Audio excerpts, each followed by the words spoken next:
morning. You're listening to Central Wisconsin's 24-hour information station, AM 1320 WFHR. It's time now for the Morning Magazine, brought to you by Comfort Air Heating, Cooling, Plumbing. Welcome to Morning Magazine, everyone, for this March 25th of 2020. You have your host, James J. Malouf, here. In part two today, we'll be joined by President and CEO of the ODC, Pam Ross. Right now, we are very happy to be joined by Wood County Board Chairman Doug Machon. And I want a programming note right away here. We were publicizing this as it was Doug's last appearance. It won't be, though. Doug is going to come back on Tuesday, March 31st, kind of do a concluding visit, where some kind of your acceptance speech, a little bit. A little bit of my farewell speech. Yes. Today I consider myself the greatest. We'll get into that. I really do appreciate, though, Doug, especially given that this is your kind of curtain call here, that you're taking the time to be here today and for that, because today we really wanted to focus on the news and what's going on right now. So I really do appreciate that you were able to give us that kind of time. My pleasure. So, Doug, how are people adapting as far as with the Wood County Board and from your perspective? Well, I think it's a new world, first of all, James. Definitely a new world. I think that this is going to, on a very high level, this is going to change the way we operate in our society for a long time to come. I would compare this event to being equal to, in effect, to something like the Civil War or the Great Depression. This is going to change the way we do business in this country and probably in the world going forward. And with that, in mind, that's got to be in the back of your mind whenever you're making decisions, or you and the board are making decisions about things. Absolutely. My personal belief is, I'll err on the side of caution every time here. I don't believe that this is anything to fool around with. Getting advice from our health officer, you're seeing the professionals across the country say the same thing. This is nothing to be trifled with, and we're certainly going to.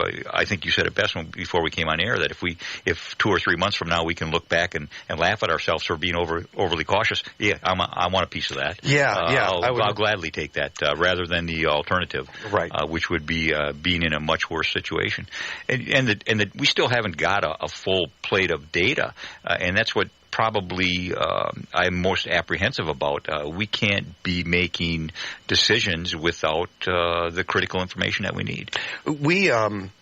I don't know if there's anything that human beings are better at than adapting. We have been doing it since the Neanderthal days. We are so good at this, and we are the people that have we have gone from tracking down our food to having supercomputers on our hips. We've gone to the moon. We've done all these things, and these are some of the greatest minds of all time that have done some of this stuff.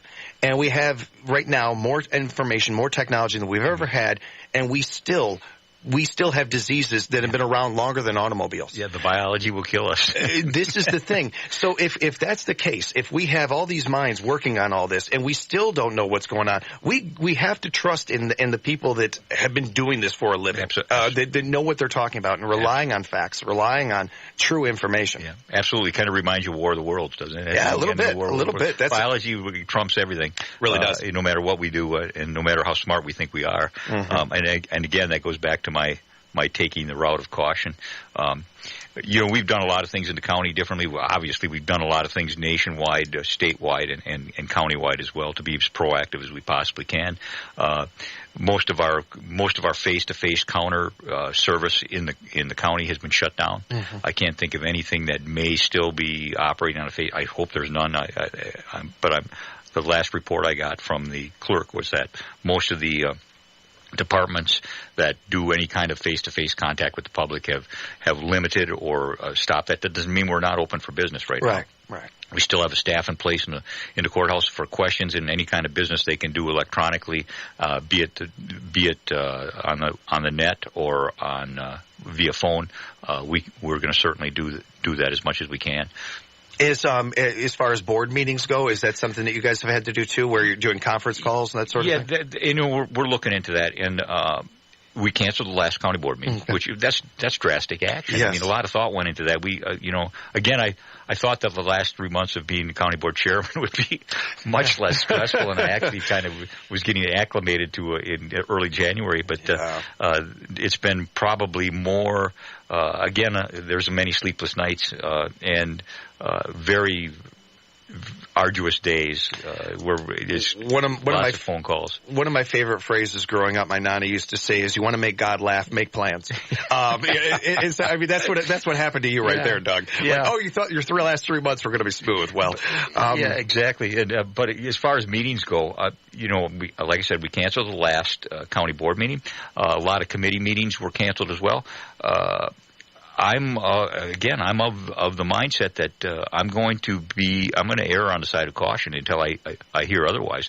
I talk to the health nurse every morning. I start out with four phone calls, 3 or 4 phone calls, depending on who's in their office and who's not. But I talk to our HR director to see what's going on as far as, what if we're downsizing our staffs because of, lack of work or those types of areas. I talk to Corp Counsel on any kind of statutory or legal frameworks that we have to abide with or we're looking forward to be proactive on as far as governor's decrees, things like that. And then I also talk with our health officer. And until I get words from that tell me otherwise, and I'm in constant contact with the health officer, she advises that, we probably shouldn't be having committee meetings. And if we don't have vital business that has to be acted on, I'm of the mindset that I'm certainly not going to put our supervisors or our staff at risk in any way, shape, or form. It's just the way it is. Yeah, and when it comes to that latter part there, as far as anything drastic, is there anything really on the table right now that, we have to take care of this? Honestly, some of these committees could meet quarterly and it would be okay. Yeah. I mean, other than the approval of vouchers from oversight, the staff that you have oversight over, and in emergency situations like this, the chairman of those committees can certainly approve those vouchers. I have complete confidence in their ability to do that.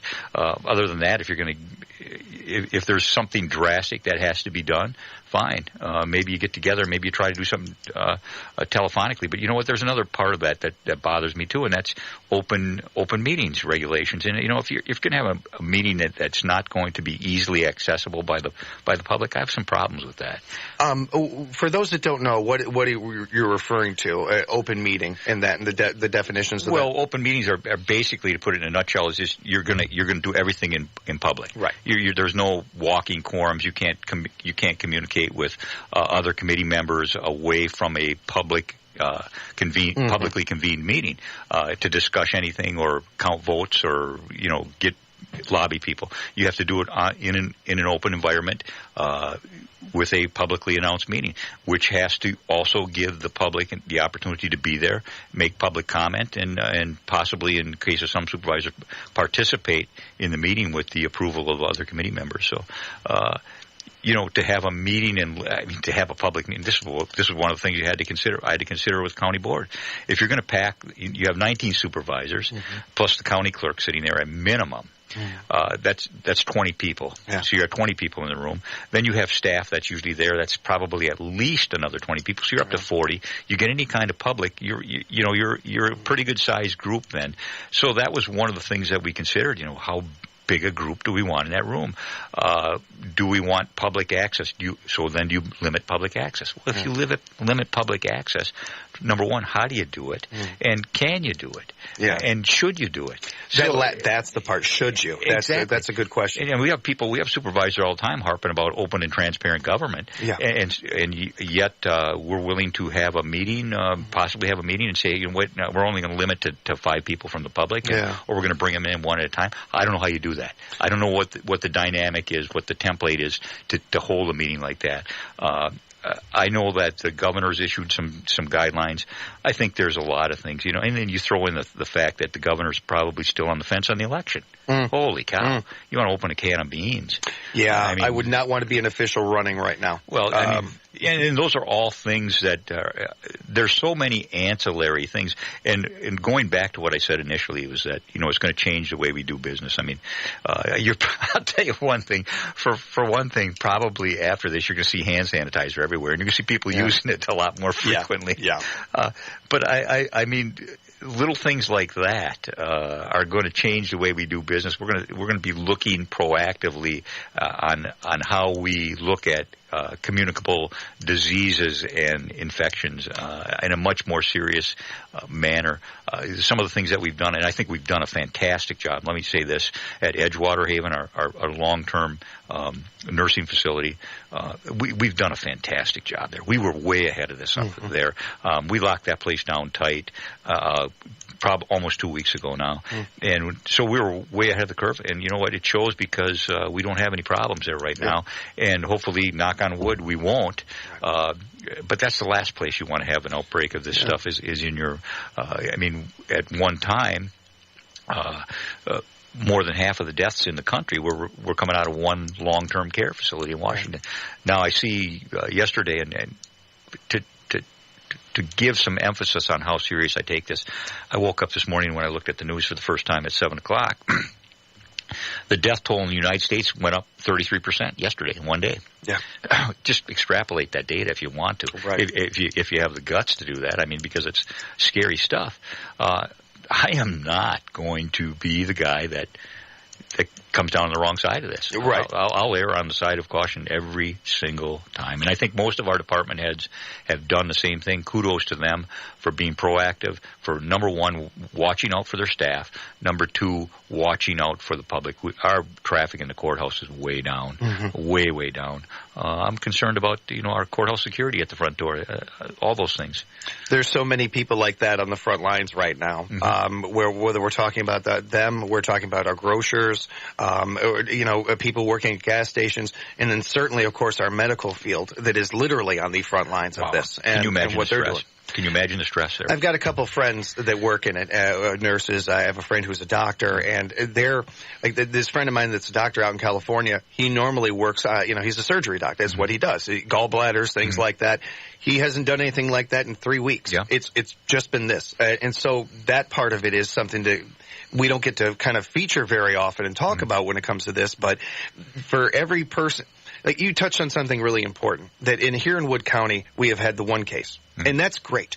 That does not mean that we get to start, doing the Heisman or something like that and high-fiving each other or anything. No. In order to keep it that way, we have to follow these rules. We have to in order to straighten that curve, we have got to stick to this so that we keep it to just one case. People can't wait till a spouse or a parent or a child dies before they take it serious. Right. And that's what I think, that's the mindset I seem to think that we're in.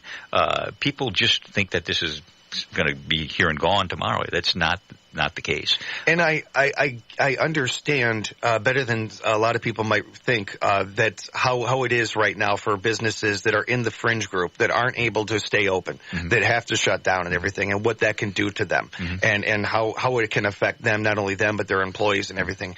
I'd like to think that we all feel for that and are sympathetic to it. Yep. This is one of those cases where there's not going to be a lot of wins.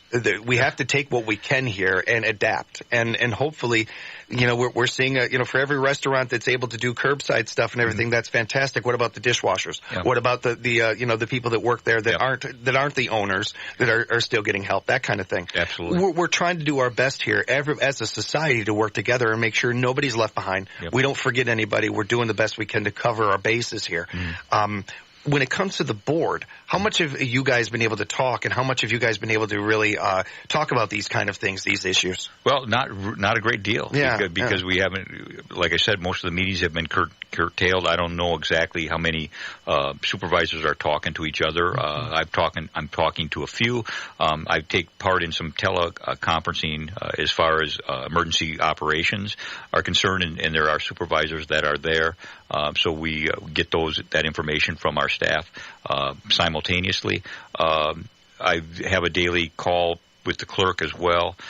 So a lot of information is transferring through the clerk on a lot of key key items as far as operation of the government. But when you go to business, I think that I'd like to give a shout out to Angel at the chamber, because she's done a good job. I see they're having regular teleconferencing events as far as updating different businesses in the community. I think that's important, because I think when we do get through this, and we will get through this, I mean, the question for me is how much damage do we incur getting through it? And I think that's where, again, safety is utmost in my mind, to limit that.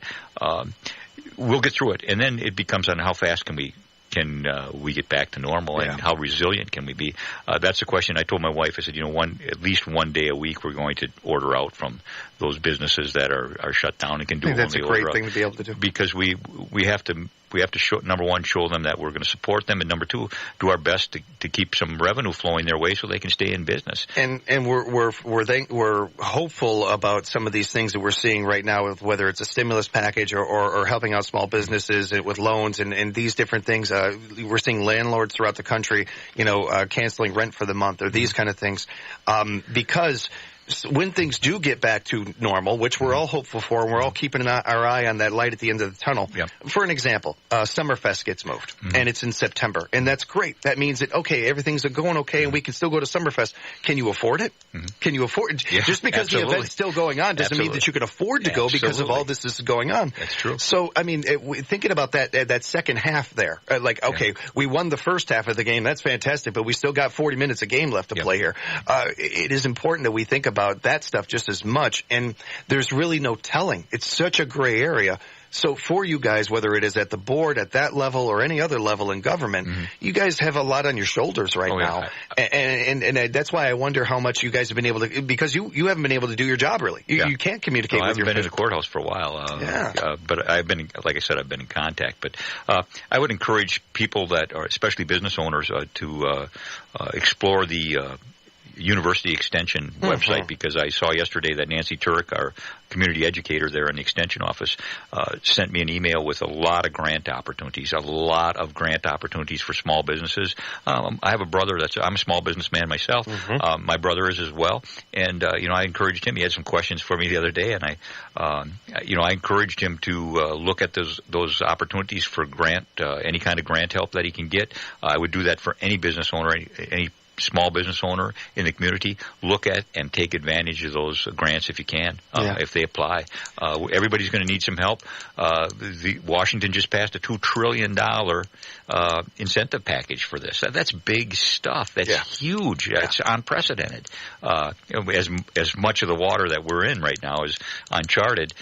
We're doing things that probably 6 months ago we couldn't even comprehend.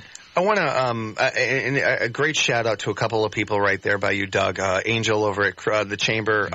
We just had her on the other day, and what her smart girl, incredibly smart, and we're very lucky to have her in this city, have her in this area, and the minds that they have over at the chamber are some of the better in this area, along with our friends at the United Way and so many other of these organizations that have stepped up and doing such an amazing job.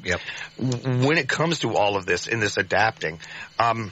One of the things that gets kind of lost in the shuffle a little bit is that we also have to remember to keep positive and to have some hope. How are you yourself doing that, and how are you kind of like trying to spread that to others? Because when we've talked, I may not know you as well as Carl or something, but we've gotten the chance to talk a handful of times. One thing I appreciate about you, Doug, is that you come to things with a positive mindset. Even if something makes you grumpy, I notice that you have a positive attitude towards it. And I think we need that right now, especially in our officials. So I don't know that we have an alternative. Thank you. No, that's kind of where I was going to wrap up with it, actually. Because what good does it do you to feel, look, as somebody who knows depression, who knows stress very well from a very young age, let me tell you, it doesn't make anything better. No, it doesn't. All it does is make things drag on and everything like that. So. There is some light at the end of the tunnel. There will be hopefully a pot of gold at the end of the rainbow for us. Yes. But we're going to get through this. We have a history of being able to pull together and do these things. I think we're in the process of doing that. I think this is the least. This is the time that's least appropriate for any kind of political bickering, for sure. That we need to all be on the same page. I think what really encourages me is when I look at the staff at the courthouse, when I look at our staff and see the things that they've done and how they've pulled together and done all the right things and been very proactive and really to a person taken it very seriously. I look at a guy like Brandon Verwink, who is the head of our Human Services Department, and he also has oversight over Norwood and Edgewater. He's done a really good job. Yeah. He's been very proactive, and he's covered all the bases, things that I certainly didn't necessarily think of, but he had them covered. I see that with our HR director as well, Kim McGrath. Peter Castanholtz, our corp counsel. Those people are way ahead of the curve on this stuff, and Nancy Turk as well. And that gives me great confidence in as a county, what we're doing, and that when we come out of this, we're going to be positioned in a very good place to move forward quickly. One of the things that we're kind of talking about this off air a little bit and a bit on air, when it comes to the officials and stuff, and boy, right now it's going to be hard to get reelected with these kind of things going on or all this happening. But I think that one of the things that could be taken from this too is seeing how our officials handle it, and if you appreciate the way somebody is handling something, maybe it makes you more appreciative of them and when it comes to election time. So as far as like the political bickering or anything like that, I have no time for that. I don't think any listener out there has any time for it. Hopefully. We all understand, we're all adults. We understand that, there's an election coming and people want to get, keep their job and keep being reelected. You can do that. I think the best campaigning you could do right now is doing your job and focusing on that. Yeah. That's what constituents want. They don't care, well, I'm doing this and so-and-so is doing that. Or this news station says this and this news station says that. You know what? They don't care right now. They want facts and they want results. Yep. Leadership is more than calling yourself the boss. Yeah. Or pretending to be well the boss. Said. I can tell you that. Which brings me to another person, Sean Becker's done a great job. He's proactive in the jail. I mean, that's another spot. We certainly don't want to have any kind of an outbreak there. He's done a great job. I'm concerned about those law enforcement people. They're going to be face-to-face contact with a lot of people. They're not going to know where people have been, who they've had contact with. Those are scary situations. But again, I think our staff has done a great job for the residents of Wood County. I have complete confidence in them. Our health officer, Sue Comferman, is probably, holy cow, she's got to be run ragged. She's my first call every morning. I think she knows who's calling at 8:50 every day. Sure. And then I have my list of calls that I have to do, so we're all on the same page. We all have the same information. I'm trying to make sure that we're all sharing the vital information, that it's getting passed to the right people, so that they can make good decisions when it comes to the well-being of the residents of Wood County. We're wrapping up here, Doug. Is there anything you wanted to end on? No, except I would tell everybody, to stay in place. If you can, especially if you're in that vulnerable demographic. I know I myself am. I'll be 65 on the 1st of April. I've had some health concerns in the past, so I'm very sensitive to the situation. Parents, take care of your parents. Anybody that you know that has underlying health conditions. I'm not saying you need to go physically, but give them a call. Make sure they're doing okay, making sure they have everything they need. Stay in place as much as you can. Don't do unnecessary travel. Maintain your social distancing, and let's keep our fingers crossed and hope that we can get through this in one piece. Well said. Doug and I have a secret handshake we usually do, but we're not able to do it right now because we're respecting everything as much as we want to. We're keeping that distance and everything, and it's something that we all got to do. We got to keep in mind. We appreciate it. And again, just a quick reminder that Doug, this won't be his last time. Doug's going to return Tuesday, March 31st, for a concluding visit. We're looking forward to that. Get set for that, Doug. It's going to be a fun one. We're gonna make sure to have some fun on that. See you next week. I just appreciate the time so much, sir. You take care. No problem. You too. Thank you. Again, a big thank you to Wood County Board Chairman Doug Machon for joining us today. Looking forward to talking with him again next week. And coming up in part 2 right now on Morning Magazine, Pam Ross, President CEO of the ODC on AM 1320 WFHR. Good morning and welcome back to The Morning Magazine, presented by Comfort Air Heating, Cooling, Plumbing. It's time for part 2.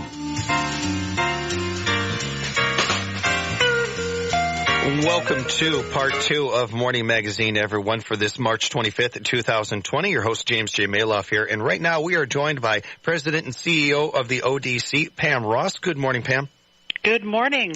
How are you doing? Well, hanging in there. How are you doing? All right.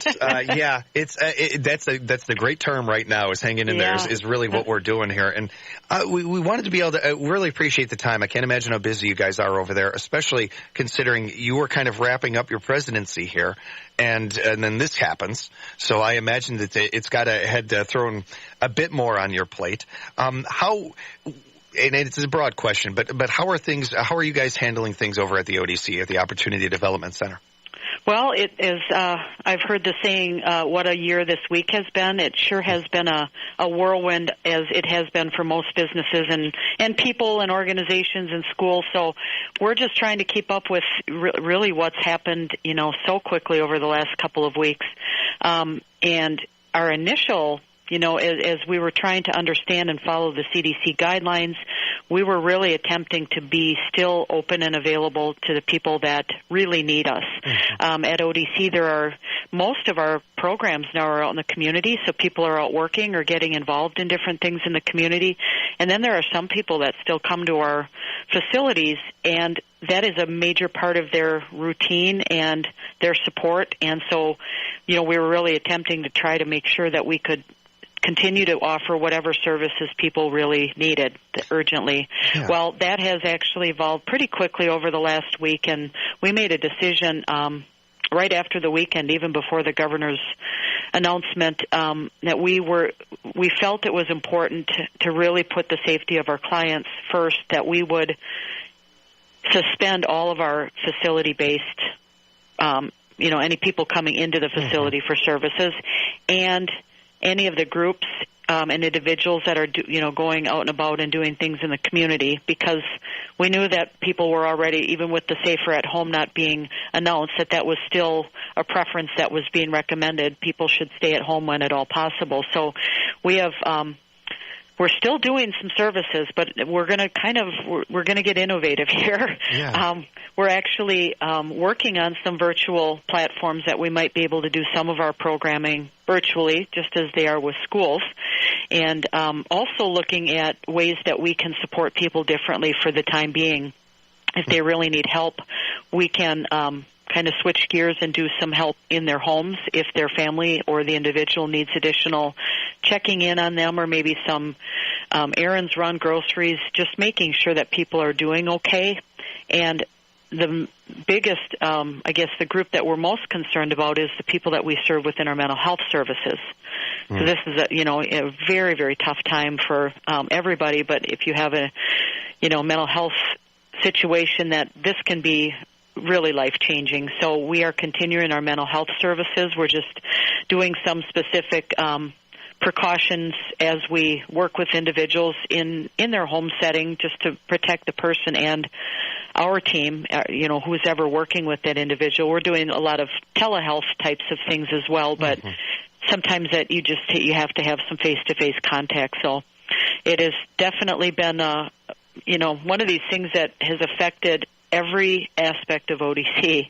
Yeah. Our services being number one, but our businesses many of them are affected as well.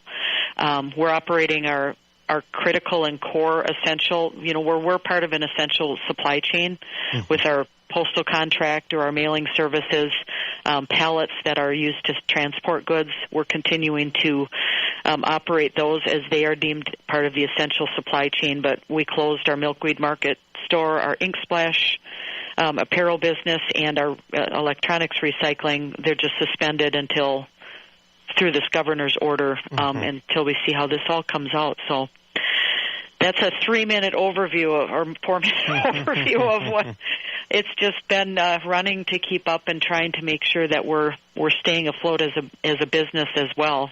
Yeah. We've all heard the phrase "necessity is the mother of invention," and unfortunately, right now, so many of us, and especially you guys over there at the ODC, have had to be innovative and think of different ways to help people. But it is encouraging to hear the ways that you have been able to adapt, the ways that you have been able to find to still help things. As much as it hurts to hear that about Ink Splash or the Milkweed Market or something, it is also encouraging to hear these other things. And I'd like to kind of touch on that for a moment, if you wouldn't mind, Pam, because one of the things that the ODC does that does so well for our community is empowering individuals and giving them hope. Individuals who maybe starting out may have thought, well, I can't find a job, or nobody's going to want to hire me, or something like that. And then they go to ODC, they find out, wait, there are places, there is hope. I can find a job, or I can find something. How are you guys, and even asking you this personally, how are you keeping that hope alive? Well, I think every day there's a reason to be thankful for, just the fact that you have another day, and you just have to kind of look at things with optimism. We know we're resilient people. We're a resilient organization. And I think as a human race, people are more resilient than maybe they give themselves credit for.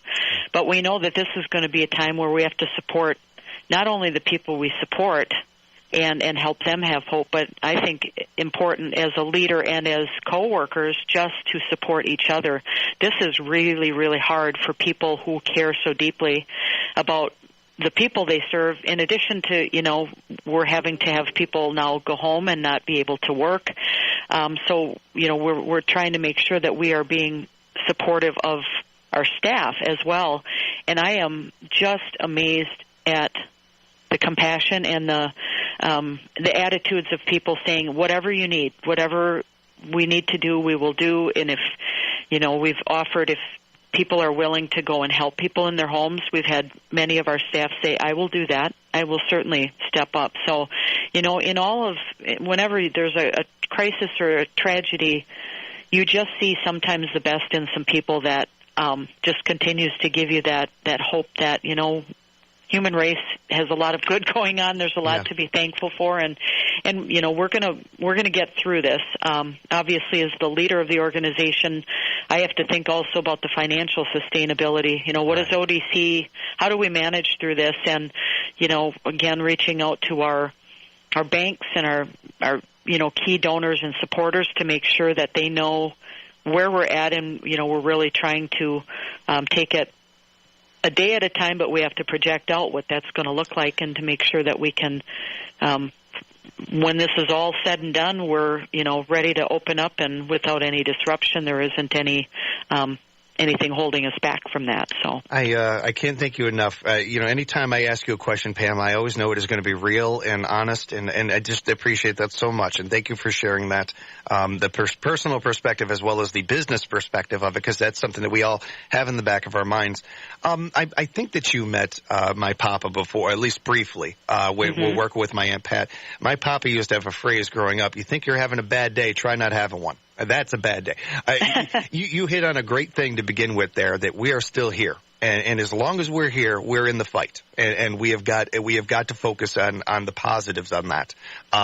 It is also another good point to make that there is maybe nothing that we're better at as human beings than adapting. We're the creatures that back when this all first started and we're migrating and we go to this one place in the Midwest or whatever, and it's nice and sunny, and then all of a sudden snow hits and we're cold and our family has no warmth or anything. What do? We find ways to keep our family warm. We make shelter. We take the fur from animals. We have been adapting since we've been here, and we will continue to. We are maybe just because we've been comfortable for a while, we haven't had to adapt too much. That may be different for some, or maybe overall, but we can do this. Absolutely. I know we're all going to learn from this, and even if we didn't need a lesson to be learned, that is another thing that in every crisis or every tragedy, you not only find out how strong you are, but you learn new ways to work through things. Yeah. And you pull together. You see how people are staying home with their kids and having to become a teacher and keep the kids not only entertained but educated and healthy, and people are doing that.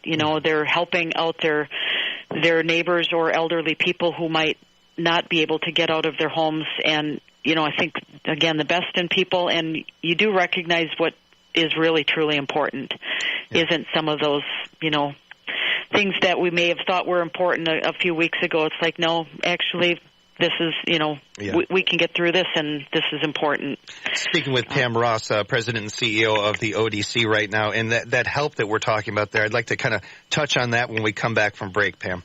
Okay. We'll be back with more of Pam Ross from the ODC right here on Morning Magazine, AM 1320, WFHR. We have Morning Magazine. Your host, James, here. We're joined by Pam Ross, President and CEO of the ODC. And Pam, thanks again for joining us. We appreciate the time. I'm very happy to be here.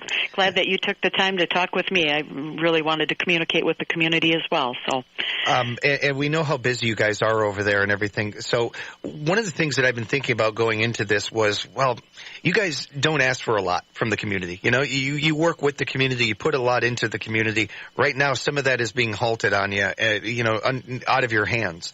What are things that we can do to help with you guys, whether it's right now or when things get back to, quote unquote, normal?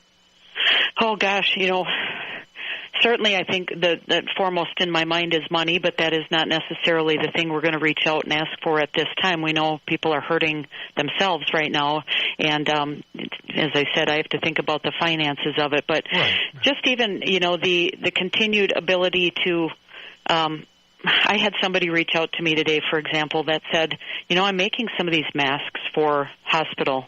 And I just thought, gosh, if ODC is serving people, throughout this time, maybe you could use some masks. So those little things kind of give you that encouragement that, people they understand that this is going to be a really tough time for us. And it's all the little things that can make such a huge difference. So, other than that, I know that we have not made a plea out to the community for support, and that may be coming as we kind of see how long this lasts and how, what situation we find ourselves in within the next month, or if this lasts longer than a month, what is that going to look like for ODC? So I did want to touch on, I guess, I mentioned some of our critical and essential businesses. We are not, ODC is not closed. Right. But we are. If you walked into our building today, you would see about 4 of us here. There's not very many people here, but we are evaluating each of our businesses, and we are actually, you find yourself a big part of some essential supply chains that you didn't realize how essential you are. Mm-hmm. We have a pallet division in Plover, for example, and many of those pallets are used in the transporting of food. So we are part of that essential supply chain. Our wood operations in Marshfield are also, many of those things that we do are connected to critical businesses, whether it's food or delivery or medical supplies. We make a little product that is used in the making of hospital beds. I didn't think about those things as much. Even our mailing services, how critical communication continues to be during a crisis. We will continue to provide those services because we know that we need to keep our customers who are essential suppliers, we need to help them with our part. So we are attempting to keep those businesses open as well during this time. And how is that going? With that, how is it going? How are you guys working out the logistics of that? Because just even thinking, I think I appreciate you bringing all that up so much, because I don't think a lot of people realized a lot of those inner details to all of that, and it gives us some appreciation of it. But then looking at it from your perspective, how are you, balancing that all and handling that? Well, we reached out to most of our key customers in the last couple of days just to ask if their goods and services, if they are as a business considered essential in that supply chain where there are exceptions. Mm-hmm. And, many of them responded right away by letting us know, yes, we actually do need your pallets or whatever the product is that we're providing to them, and they've given us that clearance to do that. And oddly enough, in some cases we have seen orders pick up. I'm not sure if that's just a reaction to kind of preparing for maybe something to be even worse, so they're ordering ahead on certain things, or if some of the demand that we're seeing out in the grocery stores and the food, people wanting to make sure they have enough food to get through whatever time they need to get through. I'm certain that some of our food customers are seeing a big uptick in orders, so that has to get transported on pallets. So, it's just interesting to think about those things that you kind of take for granted. Like, how does everything get to that grocery shelf that we can, there's a lot of people involved, whether it's packaging or making the product or ingredients that are going into that food product, or, the truckers that are out there and delivering key important products to keep the basics going as we kind of work through this. You mentioned, and I know you weren't speaking specifically about mail delivery, old school mail delivery service, but it also brings up a good point of that it's a field that we haven't talked much about, but the Postal Service still working strong, still doing what they're doing, and there's so many of these gray areas that we don't think about. And it's also key to mention too at this time, because I hope that it gives some people a chance to appreciate a little bit more the work that's going in, the work that these finer details that maybe we don't know about or aren't headlines that we don't hear about all the time. Right. I don't know the proper way to word this, so I'm thankful that you know me and you know I have good intentions with this question. Sure. But as far as the clients, the people that use ODC, that work with ODC and everything, how has it been going to not only help them adapt to this, but to, in some cases, certainly not all, but in some cases, explaining why things are changing? Right. Because this is you guys do such an amazing job of being a nonprofit, and at the same time you have to keep the lights on. You have a business, different things like that, as you've touched on. So being able to balance all that and then thinking of your clientele, how is that going? Well, as I said, we already started to see over the last couple of weeks some individuals opting to just stay home. Their family decided that would be the safest place for them, which, so we did see that start to happen. There were individuals that were continuing to come to some of our programming, and when we ended that, we recognize that is going to be difficult for some of them because they're used to their routine. And we're actually, over the next week here, we have some key staff members who are going to be reaching out to check in on people, whether it's a phone call or a personal, email, whatever it might be. Just how are you doing? And we're going to try to do some adaptive things if we're able to set up some remote virtual types of services using technology. Again, this is another thing we're going to learn as we come out of this, that maybe there's another way to do some of the things we've done a certain way for so long, that technology might actually help us to move forward. So, some of those virtual teaching opportunities where if people can sign into a Zoom meeting, we can connect people, and I think that's another really important concern that we have as staff members too, feeling isolated as we're sitting in our homes. Imagine some of the individuals we serve who might not have huge support systems to begin with, how isolated they may feel at this time if they're not able to connect at all with people. When all this went down initially, they were the first group I thought of. I know that our seniors are certainly a vulnerable part of this, and it's kind of the one that gets talked about in the news quite a bit, which is rightfully so. But this is another group and another thing that a lot of us were thinking about and wondering. So I really appreciate the answering that, and as you always do, giving us such a solid, real answer. When it comes to Milkweed Market or Ink Splash, or specifically Milkweed Market, are people still able to shop on? Are they able to shop online at all for there, or is that an option yet? The online platform is still open. We've got some things out on Etsy, but as we've gotten online orders, we're just responding to that particular order, because that could come from anywhere. Right, could come from a different state. We are responding by saying, we're not able to produce this product at this time due to this safer at home order. However, if you're still interested in this, we can hold your order open until you decide if you don't want it. So, we're just communicating with those customers, but we really don't have a means to produce it right now, because we felt if we were going to evaluate all of our businesses, probably home decor is not considered essential at this moment, nor are T-shirts and apparel.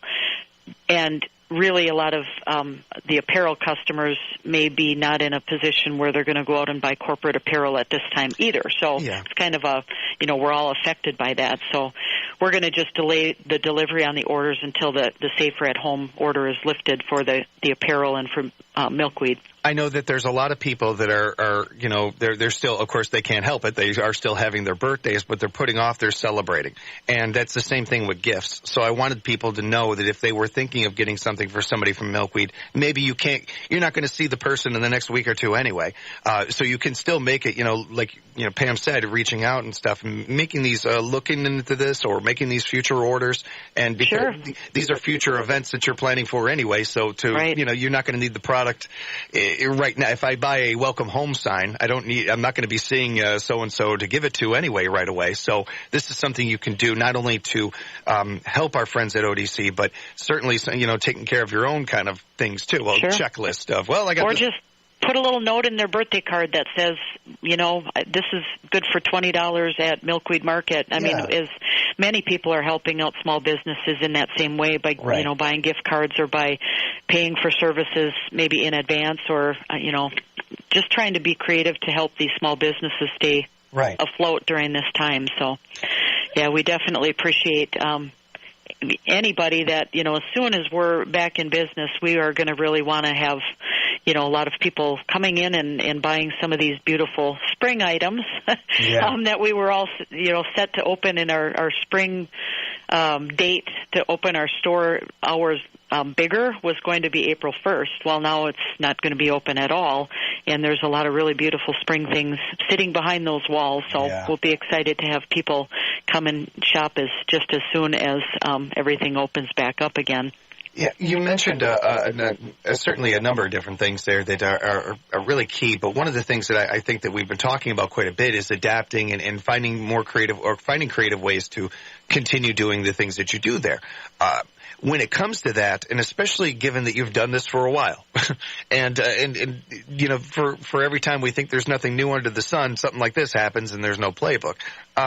For you in your position and how long you've been doing this, how has it gone to help people who haven't been doing this as long and help them kind of keep the calm, keep a steady hand at this time? Well, I do think that people definitely reflect the demeanor of their leadership. If leadership is panicked, then people panic, and so I think we've got a very strong leadership team in place that is, communicating as much as possible, being very honest and open with people, continuing to keep the dialogue open. I did want to mention that before we end this conversation, too. Communication is so important in all of this, and we are continuing to post updates on our ODCinc.com website. So if people are interested in what we're doing or how, any changes in what we're doing, they can go to www.odcinc.com. We also, because we're running a very skeleton crew in terms of our office staff, we still will be checking our voicemail if we're not answering the phone. So our main line, 715-424-2712, people can call, and if they don't get an answer, they can leave a message on the answering machine, and we will get back to people. We also, trying to keep our staff communication going. We have a platform that we use where people are able to get updates on a pretty regular basis. I think the trickiest part are the individuals that we serve who may not have the technology or may not have, the ability to maneuver through all of these means of communication, that we want to make sure that we're checking in on them as well to see how they're doing and also let them know what's happening. We've gotten a few phone calls from people like, hey, when are you going to open back up? Or I did get a message on Facebook last night, when is ODC opening back up? Well, again, we're not really closed, but I know what the question means. Yeah. When are things going to get back to normal?